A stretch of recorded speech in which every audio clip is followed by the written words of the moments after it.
Hello दोस्तों, जय श्री राम। आप लोग में से बहुत ही कम लोग जानते होंगे कि स्त्री का किसके श्राप के कारण हर महीना पीड़ा सहनी पड़ती है। साफ शब्दों में कहा जाए तो स्त्री का मासिक धर्म क्यों आता है, क्यों और कब से, इस कहानी के माध्यम से जानें। चलिए अब कहानी के तरफ। आज भी हमारे समाज में कुछ ऐसे विषय हैं जिनके बारे में बात करने पर लोग कतराते हैं, जिनमें सभी महिलाओं को हर महीने होने वाली मासिक धर्म भी शामिल है। इसे लेकर कई तरह की गलतफहमियां फैली हुई है। समाज का एक तबका तो मासिक धर्म में रहने वाली महिलाओं को अछूत तक करार दे देता है।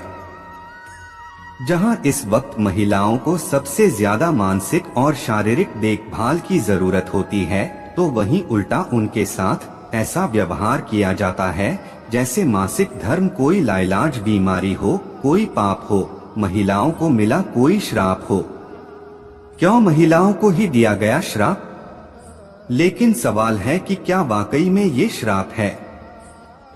और अगर इसे श्राप कहा भी जाता है तो ये श्राप महिलाओं को ही क्यों झेलना पड़ा, जबकि असल में इसका जिम्मेदार कोई और ही है?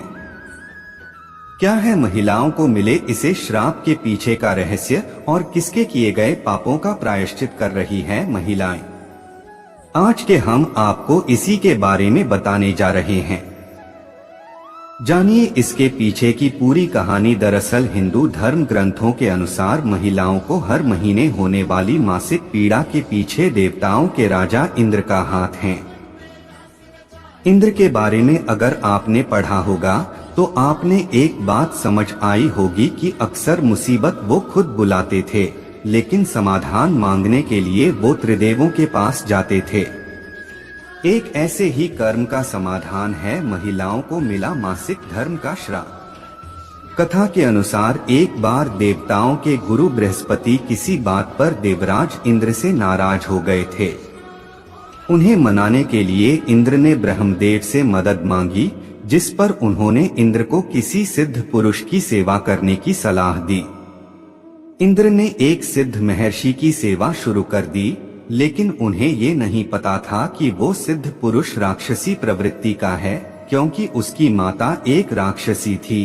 वो इंद्र की चढ़ाई सारी हवन सामग्री राक्षसों को भेंट कर देता था, जिनसे दैत्यों की ताकत और बढ़ रही थी। मगर जब इंद्र को ये बात पता चली तो इंद्र ने सिद्ध पुरुष का वध कर दिया।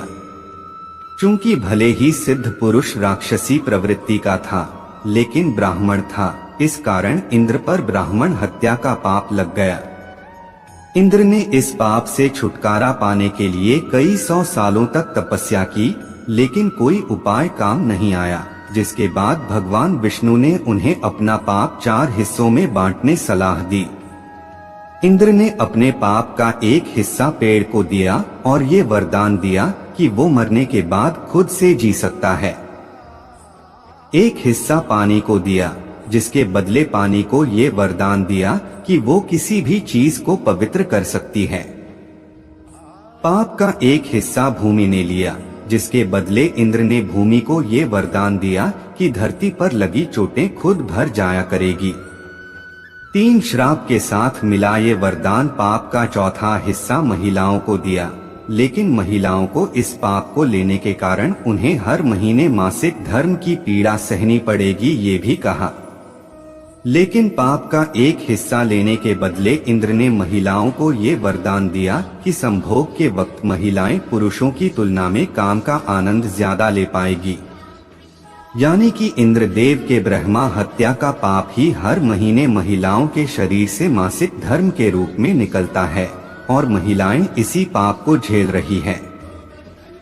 दोस्तों, आप लोग की हमारी कथा के अनुसार क्या सही है, क्या गलत है?